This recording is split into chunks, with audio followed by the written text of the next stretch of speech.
how to automate Google reviews using gohighlevel. Hey guys, in this video, I'll guide you through how to automate Google reviews using gohighlevel. Alright, so let's begin. So first of all, create a sub account and sign in to that sub account. Then go to the Launchpad and connect to the Google account of the business for which you want to automate reviews. Next, click on the Reputation Management section. After that, click on Request to send review requests via SMS or email. Then, to automate this, go to the gear icon and scroll down to Reviews AI.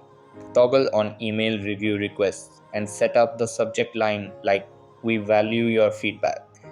Next, choose when to send the email, such as 1 hour after the appointment.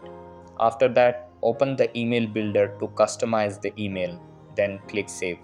Then, under the review link, click Get Reviews on Google to configure your link for collecting feedback.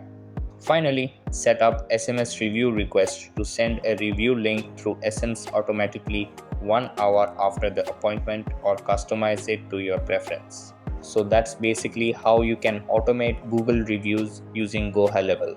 So that's all for this video. Consider subscribing if you find it helpful, and I'll see you in the next one.